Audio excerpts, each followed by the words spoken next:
In a world where humans are genetically engineered to stop aging at 25 and are given one more year to live, a man named Will wakes up in his room and prepares to head out for the day. In this new world, time is like a currency, and it's what people use to pay for whatever they want to buy. While there are rich people who have enough time to possibly live forever in a city called New Greenwich, others like Will, who live in a poor town called Dayton, have to work every day to try to earn enough time to stay alive. Everyone also happens to have a timer on their hand to show the time they have left in the world. Before Will leaves for work, he goes to the kitchen to wish his mom, Rachel, a happy birthday. Rachel says he came in late the previous night, and Will mentions that he had to work overtime. As Rachel asks where he spent the extra time, Will shows her a bottle of wine he got for her 50th birthday. He says it's what they drink in New Greenwich, and Rachel seems happy about this. Will then asks how much time she has left, and she mentions that she only has 3 days, most of which will be used to pay some bills. Will suggests making some more time by gambling, but Rachel advises him against it because she believes that no one ever wins. She then tells Will that she won't be coming home for the night because she has more things to do at work. She adds that Will has to meet her at a nearby bus stop the next day because after she pays their bills, she won't have enough time left on her. Will says he'll be there, and Rachel tells him to always be careful. She then gives him 30 extra minutes so he can get a good meal before he heads to work. I'm gonna give you 30 minutes so you can have a decent lunch.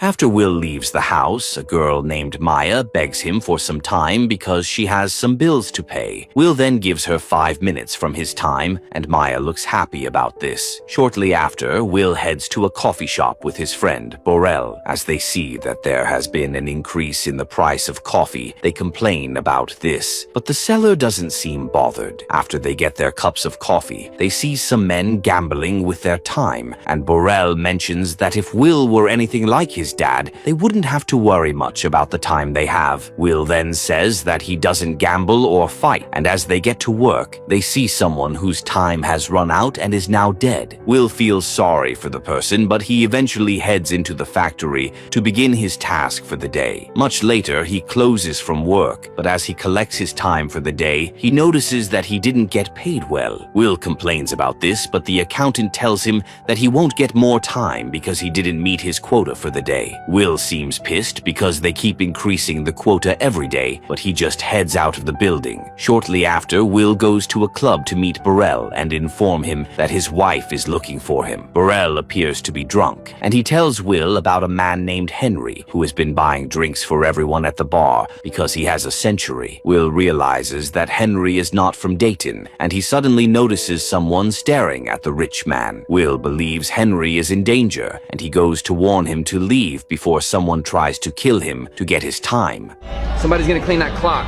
Henry doesn't seem ready to leave, but as Will keeps trying to convince him, some gangsters called the Minutemen enter the bar. Borrell quickly tells Will that they have to leave because the Minutemen are dangerous. Will initially follows Borrell, but he eventually stays back to watch what's about to happen. Borrell thinks they need to leave because there's no point fighting for Henry, but Will says he wants to wait. After Borrell leaves, Will stands in a corner and hears the leader of the gangsters, Fortis, talking about Henry's time. He also mentions that he wants it for himself and he would like to fight Henry to get it. Henry looks scared and says that he needs to use the restroom first. Fortis allows him to go there, but before he returns, Will knocks down one of Fortis's men and helps Henry escape. Fortis sees this and looks pissed, and he tells his men to go after Henry and Will. Luckily, Will manages to get a place for himself and Henry to hide for the night. He then asks why Henry even came to a dangerous place like Dayton with the amount of time he has. Henry doesn't have much to say, and he offers Will a drink. Will accepts it, and after he takes a sip, he tells Henry that they'll spend the night in the building and find a way to escape the next day. Henry then asks how old Will is, and he says he's 28. 28. Henry mentions that he's 105, and Will warns him to stop coming to Dayton if he wants to make it to 106. Henry doesn't seem interested in this, and he says that he actually wants to die because he's tired of living. Will is shocked by this, and he wonders how living forever could be a problem for anyone. Henry then mentions that for a few people to be immortal, many must die. Will asks what he means, and Henry says that everyone cannot live forever because there's nowhere to put them. He says it's why taxes and prices keep increasing, because the rich people want the poor to continue dying so they can get more time. Henry then mentions that he believes there's more than enough time for people to live their lives without having to die early. As Will thinks about this, Henry asks what he would do if he had as much time as he currently does. What would you do with it? Will says he would stop looking at his arm and that he won't even waste it. After this, Will tells Henry to get some rest. He also tells Henry not to be worried because he won't try to steal his time. The next morning, while Will is still sleeping, Henry wakes up and thinks about the discussion they had the previous night. He then silently transfers his time to Will and leaves himself with just 5 minutes. Shortly after, Will wakes up and sees that he now has a century on his arm. He then sees a message from Henry on the window telling him not to waste his time. As Will looks shocked, he sees Henry sitting on the edge of a bridge while waiting for his time to run out. Will quickly leaves the building and runs toward him, but before he gets there, Henry's time runs out and he falls off the bridge. Will feels bad about this, but as he walks away, he's unaware that there's a camera close to the scene. Shortly after, Will goes to Burrell's house and meets his wife, Greta, holding their baby. He then asks for Burrell, and Greta calls him outside. Burrell! As they walk downstairs, Will shows Burrell the time he now has, and his friend looks shocked. Will then explains how he got it, but Burrell believes it will be dangerous to move around Dayton with that much time. As Will thinks about what to do next, he asks Burrell how long they've been friends, and he says it's been 10 years. Will then transfers a decade to Burrell and thanks him for being a good friend. Burrell looks shocked by this, and he asks where Will is going to go. Will says he's going to New Greenwich because he now has enough time to take his mom there. As Will leaves, Burrell realizes that he now has enough time, so he tells Greta that he's going to the bar. Elsewhere, Rachel pays her bills and gets on a bus headed to Dayton. Unfortunately, she's told that the fare is 2 hours, but she only has an hour and a half left with her. Rachel says that the price was always an hour, but the driver mentions that it just changed. Rachel then begs him to let her get to Dayton so that her son can pay the balance. The driver says he can't allow that. Can't do that. Policy. And Rachel tells him that she won't be able to walk to Dayton because it takes 2 hours. The driver doesn't seem to care, and he tells her to run. Almost immediately, Rachel starts running to Dayton while Will waits for her at the bus stop with some flowers. Just as the bus gets to the bus stop, Will doesn't see Rachel, and he realizes that she probably didn't have enough time to board the bus. He then runs toward her workplace to see if he can find her. After a while, they eventually see each other, and Will starts running faster so he can transfer some time to her. Mom?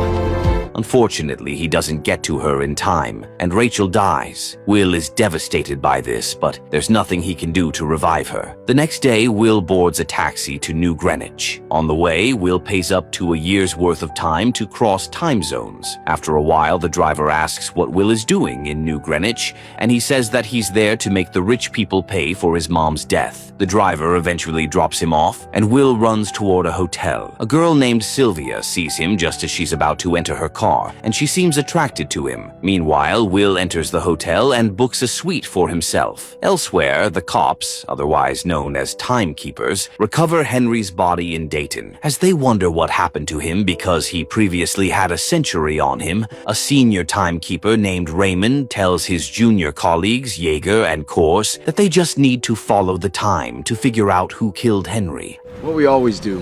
Follow the time.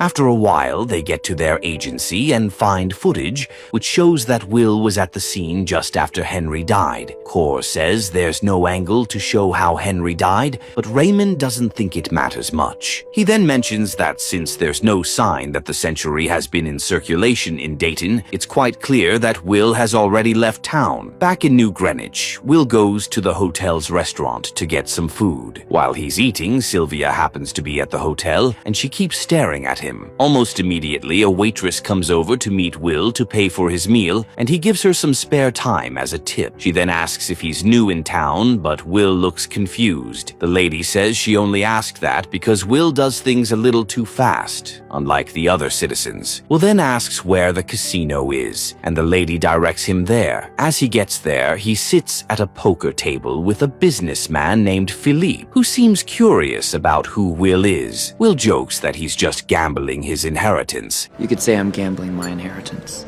And Philippe places a huge bet on their game. Will doesn't seem bothered by this, and he matches Philippe's bet. Suddenly, Sylvia comes over to sit next to Philippe, and Will finds her attractive. Just then, Philippe places another huge bet, and Will matches it again. It then turns out that he has actually risked everything he has, but surprisingly, he wins the bet and gets much more time to himself. Philippe admires his ability to take crazy risks, but Will says he knew he was going to win. Just then, Philippe introduces Sylvia to Will as his daughter, and she invites him to a party they're having at their house tomorrow night. Will says he'd love to come, and Philippe mentions that he'll be expecting him. The next day, Raymond and his fellow timekeepers figure out who Will is. As Jaeger asks if Raymond knows him, he says he doesn't, but that he remembers Will's father. Later that day, Will buys a new car and heads to Philippe's house for the party. When he gets there, the rich businessman welcomes him to the party and introduces him to his family. Allow me to introduce my mother-in-law. Shortly after, while Will is standing alone, Sylvia goes to meet him. As her bodyguard follows her, she tells him to give her some space, and he leaves. Will finds this funny, but Sylvia mentions that her dad always wants her to move with her guards. She then asks what Will does for work, but he says that he hasn't quite figured it out yet. Sylvia says there's no need to rush because they have a lot of time left in the world. She then tells him to dance with her, and as he does this, Philippe stares at him strangely. While they're dancing, Sylvia asks if Will is really a rich kid, and he asks if there's a reason for her to doubt that. Sylvia says she saw him running the other day, and that he reminds her of people who come from Dayton. She says she actually envies them because they get to live their lives without boundaries. She adds that she finds it weird that people in New Greenwich will live for a long time without trying anything courageous or risky. We can all live forever as long as we don't do anything foolish. Will then stops dancing and says that he has an idea. As Philippe watches them, Will takes Sylvia out of the house and suggests jumping into the sea to have some fun. Sylvia doesn't seem sure about this, but Will says it's time for her to do something courageous. As she decides to do this, her guards eventually start looking for her, and she's forced to sneak out of the water with Will. After they get back inside, Raymond and his men suddenly barge into the house and request to speak to Will. Philippe grants them permission to do whatever they want, and they take Will to Philippe's office. There, Raymond asks how Will got the time he now has, and he confesses that Henry gave it to him. Raymond doesn't believe this, and he tells his men to take back the time because it doesn't belong to Will. They do just this and leave him with 2 hours, but Will asks why Raymond is investigating a suicide when there are many murders in Dayton. Raymond says that Will's question is interesting because Will's dad asked him something similar a few years back. Will looks shocked to hear this, but Raymond says he needs to leave already. We'll arrange safe transport.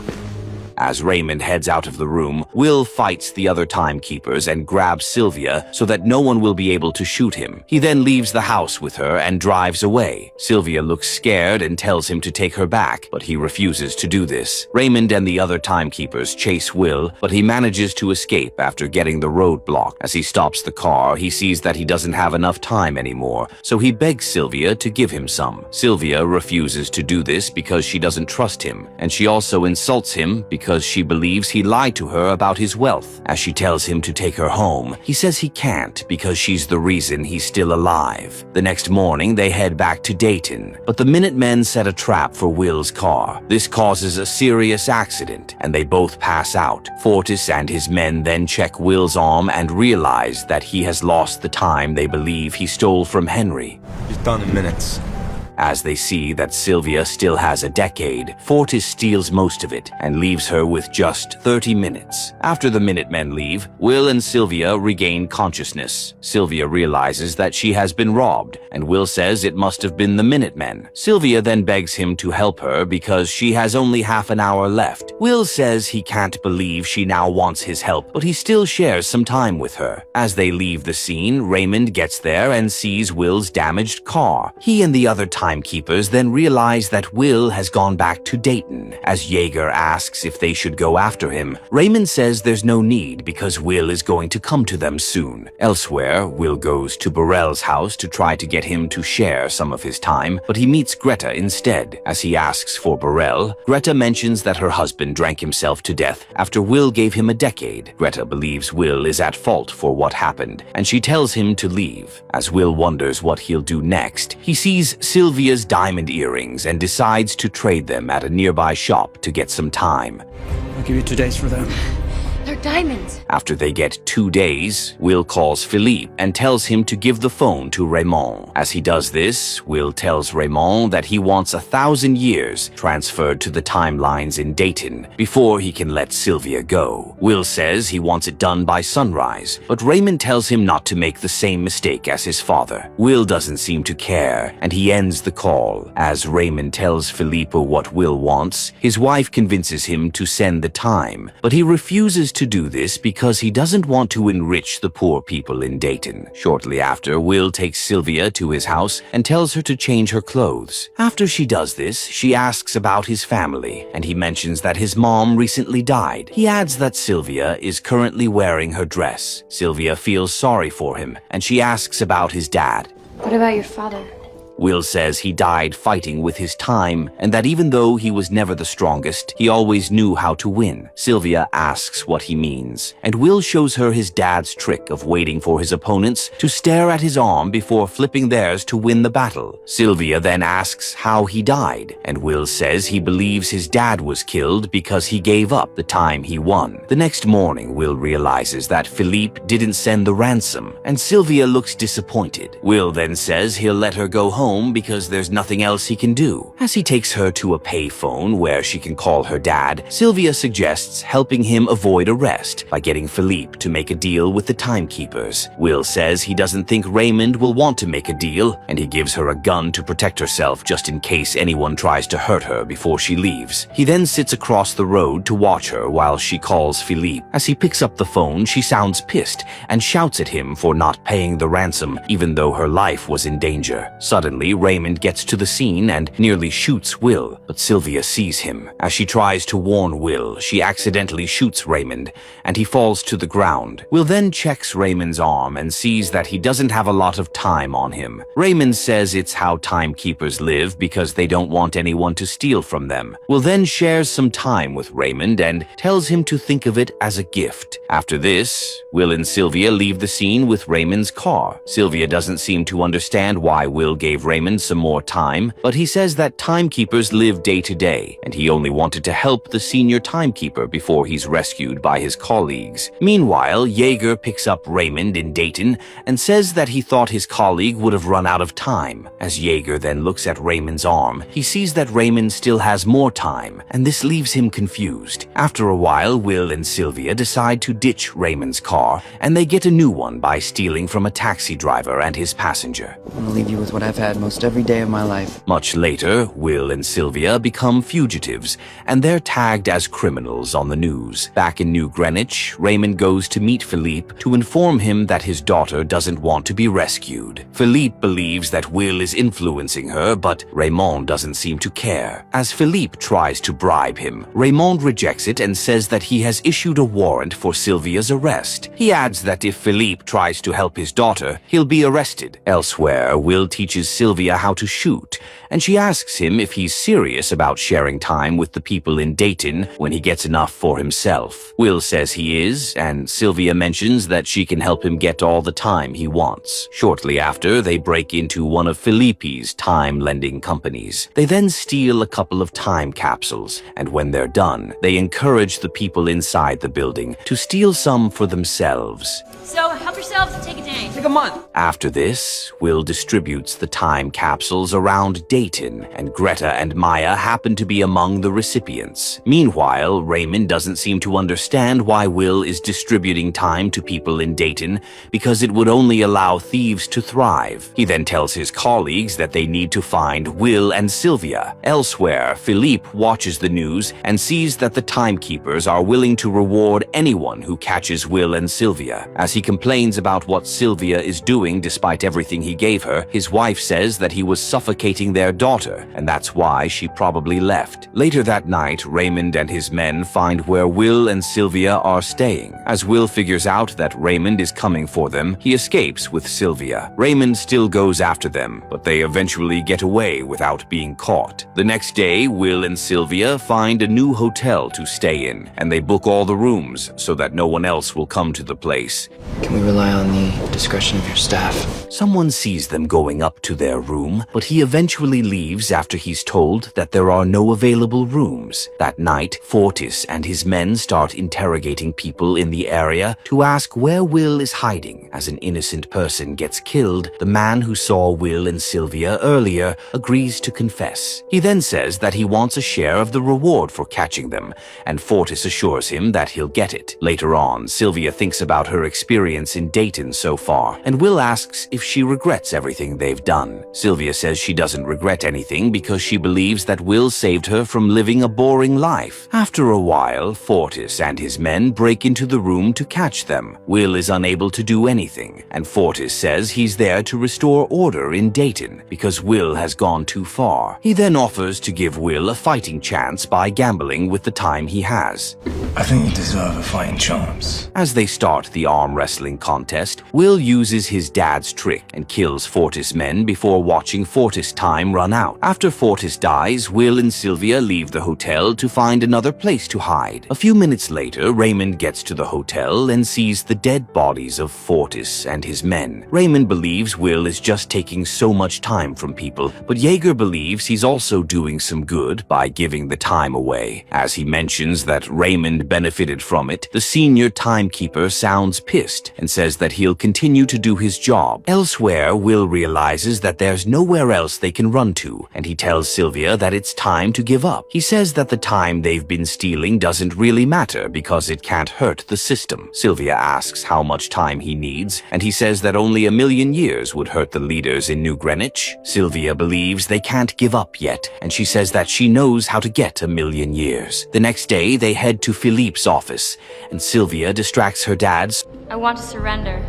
so that Will can get to him. Will then threatens to kill Philippe if his guards don't drop their guns. Philippe immediately tells them to listen to Will, and they do just this. Will and Sylvia then take Philippe into the building so they can get access to the vault in his office. As they get there, Sylvia tells Will the code to the vault, and he unlocks it. Surprisingly, Will sees that Philippe really has 1,000,000 years in the vault, and he says that they could do a lot of good with it. Philippe says that Will is making a mistake because he'll only be prolonging the agony of the poor people in Dayton by giving them more time. Sylvia disagrees with him and says that the time will prolong their lives. Philippe believes flooding the wrong zone with 1,000,000 years could cripple the system, but Sylvia doesn't seem to care about this. She adds that no one is supposed to live forever, but Philippe still warns her and Will about what could happen if they prolong the lives of the people in Dayton. He also mentions that nothing will change because everyone will still want to be immortal. They all think they have a chance at immortality.